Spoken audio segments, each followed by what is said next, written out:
kapasiti pelajar dia sampai 2,000. Sekolah agama rata-ratanya 200-300. Tu ramai tu. Ramai tu. Pula tu yang dihantar sekolah Arab ni, yang mana? Yang dah recycle. SPM tak lulus, PMR tak lulus, 3E, 3D, yang down standardnya orang. Walaupun ada yang high standard ada juga, tapi banyaknya hak tu dah tak boleh pergi MRSM, tak boleh ni, tak larat bela di rumah, hantar sekolah agama. Hak cerdik MRSM, apa MTD, mantap apa semua. Oh, hak tu cerdik. Bayangkan level yang tu, dah lah ramai cerdik. Hak ni dah lah sikit bodoh. Tapi aku duduk pondok, aku tak bodoh. Tengok saya bodoh tak bodoh, tengok saya cakap macam ni. Okey, saya geram malu dan saya cakap itu pasal saya pernah kelahi dengan orang kata ada sekolah agama orang dah bodoh. Baik, saya sekolah agama sekarang. Saya nak tengok saya bodoh ke awak bodoh. Saya geram, saya tak boleh. Saya ke orang macam tu saya sepak, saya geram. Tu kata saya bukan siku, sepenuh ajar tu saya bagi. Pelangkit saya bagi. Pasal dia kata orang ngaji sekolah agama ni semua orang recycle, semua orang dah buang, semua orang tak lulus pakai saya. Cakap baik-baik sikit, saya sekolah agama kan. Awak nak cakap apa dengan saya? Awak cakap bahasa Inggeris. I can communicate with you in English. Walaupun I'm not so well in English, but I can communicate with you in English. Ana insyaAllah mutakallim ma'ak bil lughah Arabiah. Ayu lahjat turid? Lahjah Saudiyah, lahjah Suriah. Ayu lahjah turid? Boleh lah bodoh-bodoh saya tak pergi luar negeri tuan. Saya tak pernah keluar luar negara untuk pergi belajar Arab. But ana insyaAllah ana mutakallim ma'ak bil lughah Arabiah.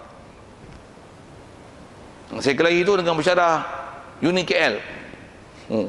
Orang Sabah ngaji sama Mesir, duk pelekeh budak pondok. Tak boleh kan saya. Geram dia bagi itu. Dia boleh soal, dia kata, bukankah pelajar-pelajar pondok ni kata dia banyak pelajaran yang tertinggal daripada sekolah kebangsaan. Dia kata memang betul. Tapi jangan dengan sebab tu kau pelekehkan apa ilmu yang ada di pondok. Pasal dia adalah kitab-kitab yang dikarang oleh ulama. Kelahi kan saya pernah kelahi dengan orang macam tu. Jumpa dia terduduk diam je.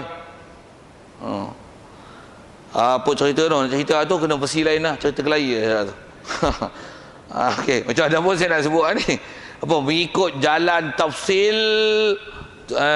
ada 20 sifat, jadi asal saya sebut atas pendapat 20 ni tafsil, inilah kaul masyhur. Jadi kita yang masyhur, orang belajar, orang sebut apa? Sifat 20, sifat 13. 20 adalah yang masyhur.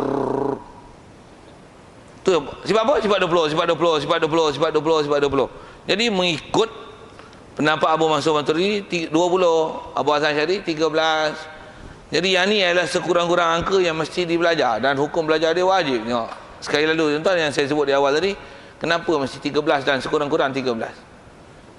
Kalau kita tengok ada ustaz-ustaz model lah ni, dia kata apa? Cukup dengan qul huwallahu ahad. Tak cukup dengan qul huwallahu ahad. Baru belajar bab wahdaniyah. Qul huwallahu ahad. Bahkan kalau kita tengok sejarah, tak pernah Rasul-Rasul, Nabi-Nabi ajar nak masukkan Islam orang dengan baca qul huwallahu ahad. Qul huwallahu ahad, Allahus samad, lam yalid wa lam yulad wa lam yakul lahu kufuwan ahad. Tak ada, tak pernah. Macam mana nak convert jadi Islam? Jawab. Takkan tak tahu. Mengucap 2 kalimah syahadah. Sifat 20 ni main mana? Ambil dari situ. Apa maksud la ilaha illallah? Saya nak tunjukkan sekali lalu kenapa boleh datang 13.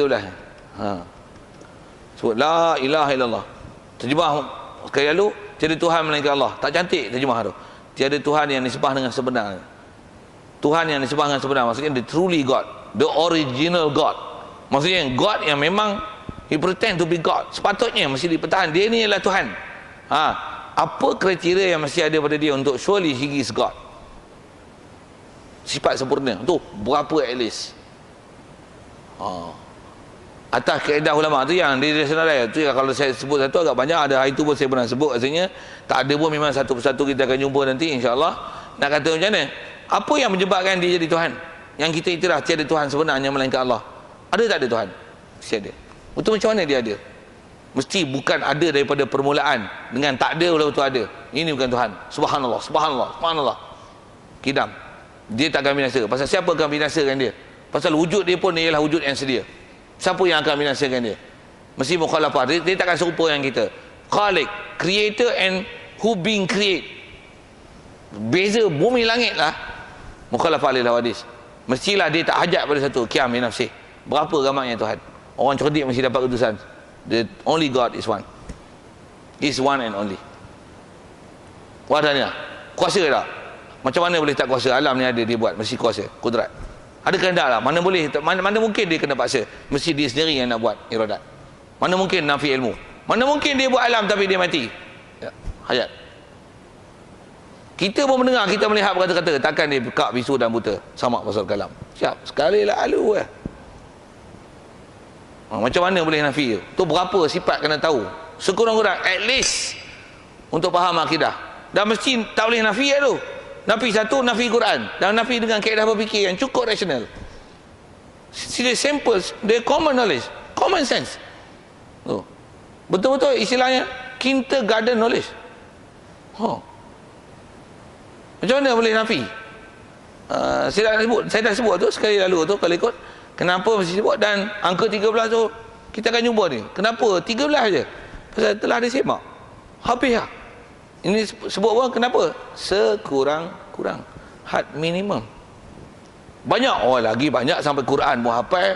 Semua makna Quran tahu. Lagi bagus lah. Tapi had minimum. Sikit kalau saya panjang ini. Zaman kita lah ni. Yang jadi Wahabi macam apa? Had minimum ni pun tak selesai. Tu yang duk itikad orang Ta'ala di langit. Bersemayam di arash. Allah Ta'ala ada muka, Allah Ta'ala ada tangan, ada muka yang layak dengan Allah Ta'ala. Tu yang jadi kepala otak itu. Siapa?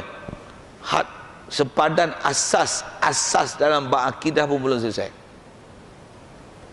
Satu duk tolak dengan sifat 20. Rupanya saya silap kufur tu tergelincir terus daripada akidah. Ulama ada syarah dah elok-elok. Yang ni sekurang-kurang dia boleh tergelincir akidah. Kita ulama duk ajar sifat 20 ni dia duk sibuk. Kenapa tak belajar Ar-Rahman Ar-Rahim? Kenapa tak belajar Asma' Husna? Asma' Husna tu dia ada benda yang pengayaan istilahnya. Dia pengayaan, dia bukan asas akidah. Dia bukan asas akidah, dia pengayaan.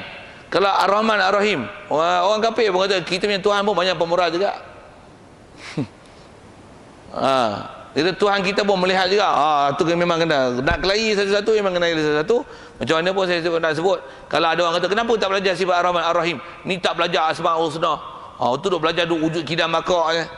Ada orang yang gunakan ayat-ayat yang tu untuk pelekeh. Macam mana pun kalau semak sekali lalu, semak dengan ikhlas hati elok-elok, cuba tengok elok. Ulama bahas tu dia ialah betul-betul pengetahuan yang cukup asas.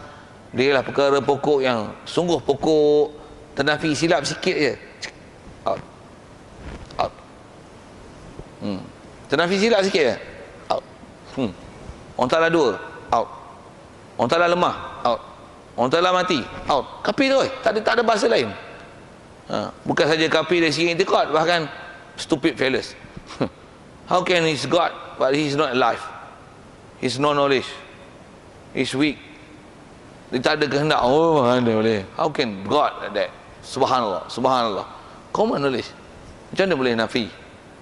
Tu macam mana hak tu dia tak mau belajar, tiba-tiba nak belajar Ar-Rahman Ar-Rahim. Padahal hak tu yang asas kena belajar. Seluar tak mau pakai, tapi gaduh ikut ikat serban. Macam tu kot dia punya analogi dia. Seluar tak mau pakai, tapi ikat serban. Buat lawak boleh. Yang buat lawak gitu Yang buat lawak tu. Tu lama balik pada akidah asal. Hak ni tak dapat tidak. Tambahlah orang awam. Kalau dia ustaz, bolehlah gagah. Ustaz, tak apa lagi belajar tu. Orang awam nak belajar apa? Jangan kau rosakkan akidah orang awam dengan mengatakan tak wajib benda ni. Sedangkan perkara tu adalah benda asas. Bahkan orang awam, hak asas tu pun terkebil-kebil. Sikit kan bahasa itu. Terkonten-konten. Terhegeh-hegeh. Pergi belajar. Tu pun tak apa nak faham. Tu pun tak apa nak faham. Nafi wajib belajar. Seronok dia. Ya, siap baik aku tak belajar sifat 20 kata dia. Out. Bahaya. Dan malam ni memang ada ustaz-ustaz macam tu. Tuan-tuan jumpa counter elok-elok. Tak reti counter. Maklum kan kat saya tolong counter kan apa. InsyaAllah. Kadang geram juga jumpa bapak ni. InsyaAllah kita jumpa akan datang tuan. Kata dia inilah 13 ataupun 20 sifat. Kita memang nak gomong yang satu-satu lah. Apa dia. Dan kalau tuan-tuan ikut elok pelajaran ni, tengok sampai akhir, tuan-tuan akan tengok bagaimana berjasanya ulama tolong syarah kat kita, tolong bagi panduan kat kita dengan panduan dengan sangat detail apa yang sepatutnya kita iktikad. Dengan tu barulah pahaman kita betul dengan Allah Taala, tidak silap. Duk ajar betul itu pun ada orang silap lagi. Jadi mudah-mudahan dengan apa insya-Allah kita yang dah belajar, yang akan belajar, sebab untuk kita dapat jalan benar, dapat akidah yang betul tepat. Kalau naik kapal terbang mati pun tak apa, akidah betul. Buah pergi tu cari mayat tak jumpa, jangan mayat kita, mayat kapal terbang tak jumpa, kita antara yang mati dalam kapal terbang tu. Macam mana?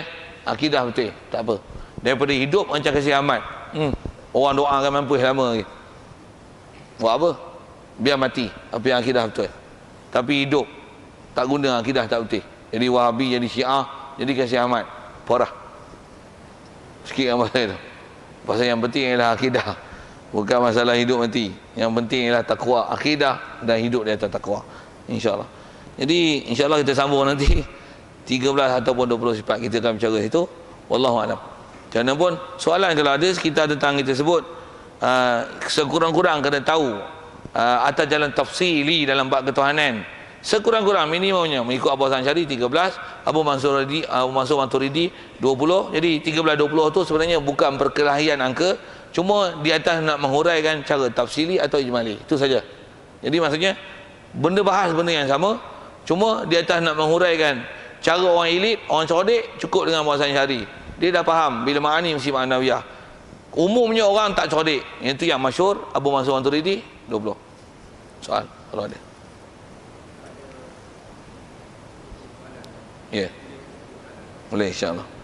Soalan ini berkaitan dengan misteri kehilangan. Oh, ada tanya ada. Ya. 370. Jadi bila saya dengar komen di televisyen, ramai yang berkata kehilangan ini merupakan takdir ataupun ketentuan Allah Subhanahu Wa Taala. Jadi saya dapat bayangkan seolah-olah perkara yang besar-besar berlaku dikaitkan dengan takdir. Ya. Perkara yang rutin berlaku harian seolah tak dikaitkan dengan Takdir. Ya. Contohnya kalau kita sikat rambut, ujung rambut. Maka itu di luar daripada ketentuan Allah Subhanahu Wa Taala. Ya. Itu yang saya tiba untuk berlari akidah. Ya. Ataupun terbatal akidah. Yang kedua tentang penggunaan bomo untuk mencari kehilangan kapal terbang itu. Ya. Yang disebutlah itu macam syirik, saya setujulah. Tetapi ujung komen tu kita tahu ustaz pun bukan ustaz, saya tak faham lah. Dia kata kehilangan kapal terbang itu dianggap satu daripada perkara raib. Yang kalau bomo boleh tahu, bomo itu mengatasi perintah Allah Subhanahu Wa Taala. Saya timbang seolah raib itu timbang kita dirasa macam masuk dalam pertimbangan juga tersebar raib itu. Aku percaya pada sisi tubuh dan raib. Itu yang saya timbang dapat ada korelasi antara kapal terbang dengan rukun iman yang lain. Itu saya minta penjelasan sekarang. Ada jawapan yang saya tak bagi hurai, tak payah hurai tak apa kan. Cuma kok ada yang halus sikit tu. Jadi soalan pertamanya tentang perkataan yang disebut kehilangan, misteri kehilangan kapal terbang yang masih belum dikenal pasti lokasi tempat jatuh, terempat apa dan sebagainya, dikaitkan dengan kata takdir orang Taala dengan bahasa mudahnya gitu. Kalau ikut kita sisi akidahnya, bukan saja hilang kapal terbang, semua apa yang berlaku adalah takdir. Ya. Macam mana kita kadang-kadang orang Melayu, ketika kita sebut isu kapal terbang, saya pun baru ni ada ngajar kat Kuala Kangsar, ada geng-geng perempuan, kelas pun memang kelas kaum ibu, dia tanya ni, belajar pun cerita bab masalah pilih jodoh apa, tengok ciri-ciri perempuan lelaki, kitab daripada kitab Muhimmah lah. Ada orang perempuan tanya, Ustaz, bukankah jodoh semua dah ditentu Allah Ta'ala? Dia faham jodoh ya. Orang Melayu ni pula tambah dia bilang jodoh, ajal, maut, rezeki, semua di tangan Tuhan, katanya itu. Ada 4 tu, maut, ajal, hidup, rezeki, tu rezeki, ajal, maut, ajal mati, jodoh. Apa lagi lebih kurang tu kot, yang selalu disebut tu, istilah common, benda tu disebut selalu orang Melayu. Jadi seolah-olah itu je takdir. Tak, wajib beriman semua takdir, semua takdir. Macam Macam mana pun fokuskan kepada peristiwa itu sebagai atas kata ni takdir Allah Ta'ala. Kalau ikut yang tu tak payah jawab lah. Atas kita sebut begini, umum kaedah akidah kita yang diajar atas prinsip ahli sunnah wal jamaah, buat takdir ni kalau nak sebut-sebut pilih, tapi kata kita wajib beriman semua yang berlaku adalah takdir Allah Ta'ala. Bukan saja kehilangan tu, semua adalah takdir Allah Ta'ala. Cuma kalau saya punya lah, kalau orang tanya komen tu macam mana ayat takdir tu, kena kata semua takdir Allah Ta'ala. Syaitan jadi syaitan pun adalah takdir Allah Ta'ala, malaikat jadi malaikat pun adalah takdir Allah Ta'ala. Kau terbang hilang tak hilang ke, manipulasi ke, kena hijack ke apa ke, semua adalah takdir Allah Ta'ala. Okey, yang tu memang tak boleh dinafi. Hal tu ialah asas akidah sebagai orang Islam, mesti bagi betul itu. Apa yang berlaku baik buruk adalah takdir Allah Ta'ala. Siap. Baik, di atas isu kehilangan, atas Allah Ta'ala jadikan sunnatullahi lati fataran nasa 'alaiha. Allah Ta'ala jadikan manusia alam peraturan Allah Ta'ala begini atas jalan sunnatullah. Sunnahnya apa? Hanya benda tertentu je dia menyalahi sunnah, maksudnya menyalahi peraturan adat, cause and effect. Itu Nabi Rasul Allah Ta'ala bagi jadi mukjizat. Kalau orang wali bagi karamah, orang awam ni, kita ni kes berlaku pula bukan istilahnya mukjizat, bukan karamah, must be something there. Takkan cari tak jumpa, must be something there. Something tu apa? Tengok dia something tengok, nampak kapal selam tak boleh menyelam, nampak pelantar minyak Kelantan pergi kat Thailand, nampak satu-satu kan. Tu pun rakyat Malaysia ada hak buta tu, satu-satu nampak. Menteri Malaysia semua cerdik-cerdik terlajak. Sepatutnya bagi orang yang boleh bercakap bagi tentera apa kan, untuk bercakap bahagian-bahagian, pasal dia orang yang mencari.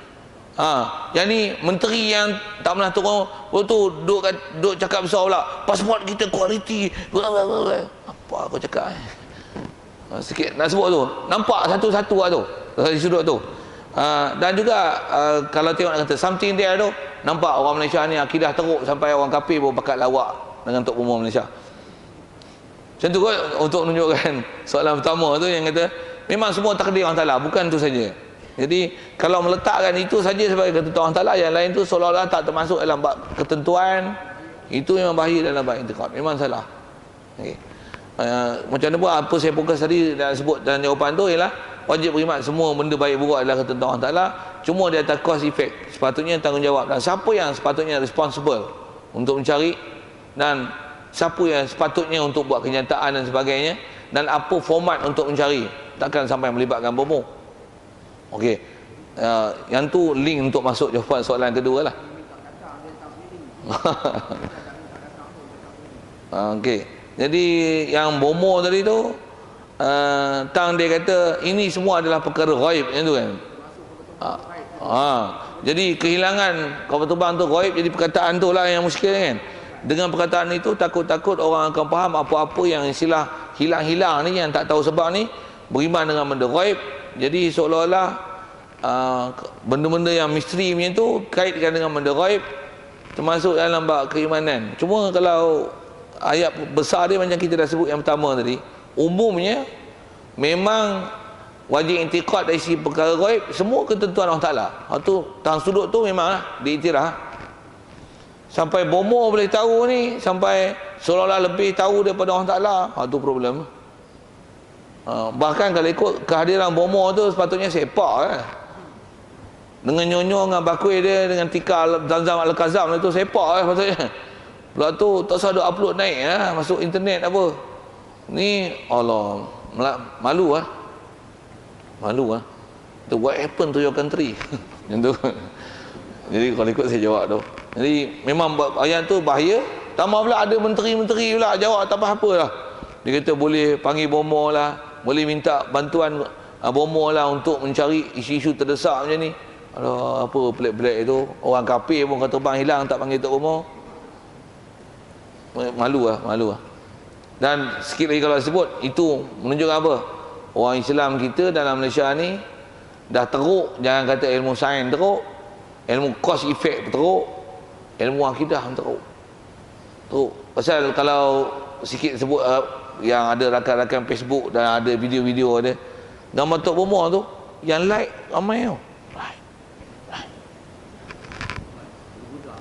Tak tahulah dia perli tak perli ke like tu, saya tak tahu. Tapi like oh.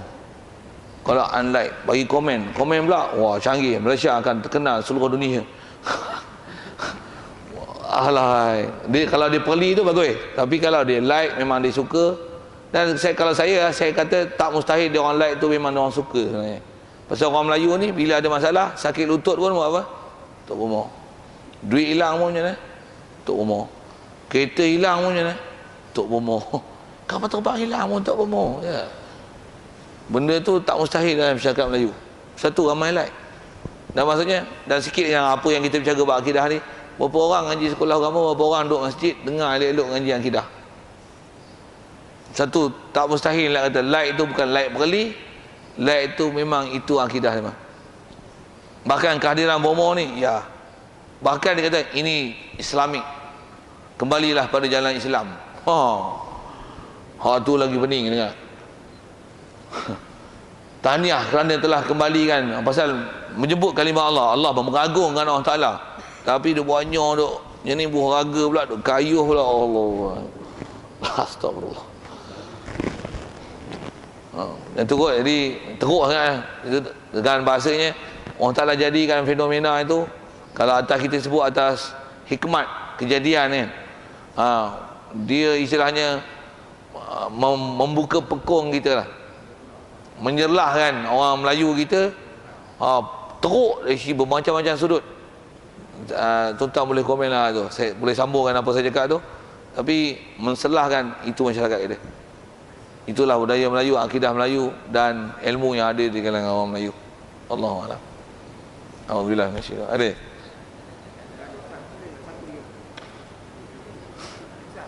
Ya. Kalimat asyhadu itu aku naik saksi. Jadi cumanya sekali aku naik saksi. Jadi apa syarahan yang aku naik saksi? Oh. Jadi dia sebut tapi nak Ya. syarahan di mana aku naik saksi. Hari lah. InsyaAllah.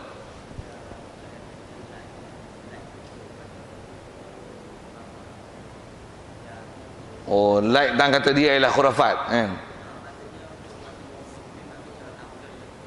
Ya.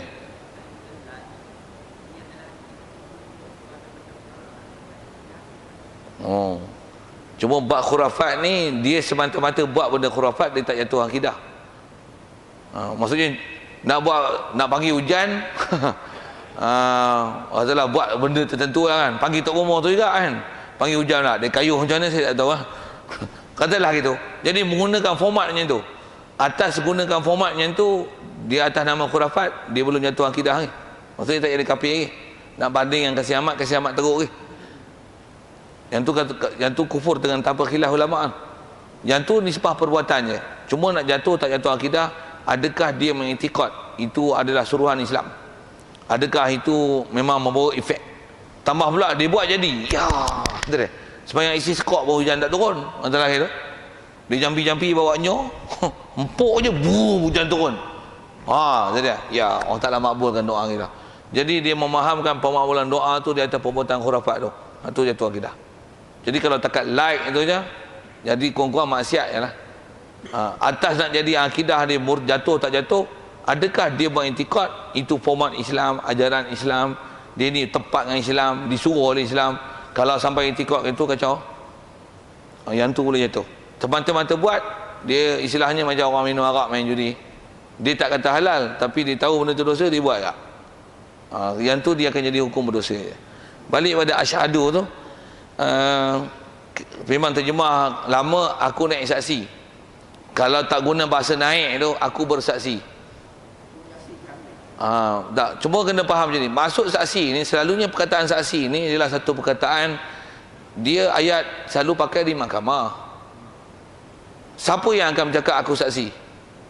Saya saksi bahawasanya saya melihat kejadian ini. Okey. Saksi ini ialah perkataan rasmi dalam mahkamah untuk pendakwaan. Satu, kalau di sebuah mahkamah, dia ambil copy paste syariat punya lah, asyhadu tu, untuk apa-apa pembuktian, dia mesti tahapnya orang yang nak menjadi saksi tu, dia istilah saksi. Saya lihat dengan mata kepala saya kejadian kecurian tu, dia pakai baju ni, seluar macam ni, gunakan kapak macam ni, katok macam ni, masuk ke ni, keluar barang ni. Saya nampak. kejadian pukul berapa ni handset saya yang saya rekodkan. Katalah itu istilah saksi. Jadi kalau kalimah syahadah tu dia saksi, maksudnya macam mana kalau nisbah kejadian kecurian dia nampak dengan mata kepala, dia nak saksi bahawasanya la ilaha illallah Muhammadur Rasulullah, itu saksi itu maksudnya ilmu dia untuk buat penyaksian tu sangat mantap, seolah-olah macam nampak dengan mata kepala kejadian-kejadian yang perlu penyaksian dalam mahkamah. Jadi dia punya analogi dia dari sisi sudut jelas terang untuk jadi saksi apa-apa kes, nampak dengan mata kepala. Yang ni cuma kalimah syahadah dia bukan nampak dengan mata kepala, tapi nampak dengan akal dan penaklukan akal. Memang Tuhan sebenar ialah Allah, nampak dengan hujah dan dalil, bukti bahasanya memang tiada Tuhan yang lain melainkan Allah, dan nampak dengan sejajarlah yang dengan hujah bahasanya memang Nabi Muhammad adalah His Messenger. Itu asyhadu itu. Jadi kalau nak menterjemahkan dia dengan aku menyaksikan apa seumpamanya, itu ialah bahasa. Cuma fahamkan konteks saksi itu, maksudnya dia ialah satu perkataan yang kalau nisbah kita sendiri bercakap, maksudnya kena faham bahawasanya kita boleh bagi huraian dalam bab ketuhanan yang kita duduk bercakap la ilaha illallah Muhammadur Rasulullah tu adalah pengetahuan yang sangat jelas.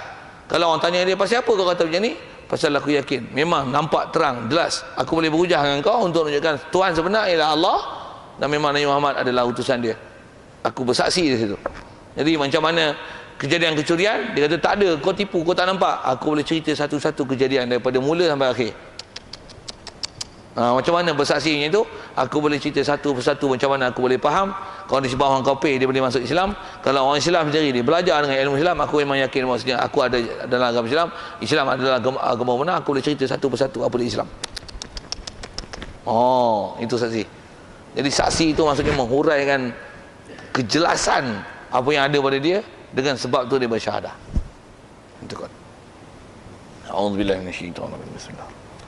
Allahumma nawwir qulubana bi nuri hidayatika kama nawwartal arda bi nuri syamsika abadan abada bi rahmatika ya arhamar rahimin. Warzuqna fahman nabiyyin wa hifdzal mursalin wa ilhamal malaikatil muqarrabin wa sallim tasliman ala jamil anbiya'i wal mursalin walhamdulillahi rabbil alamin. Assalamualaikum warahmatullahi wabarakatuh.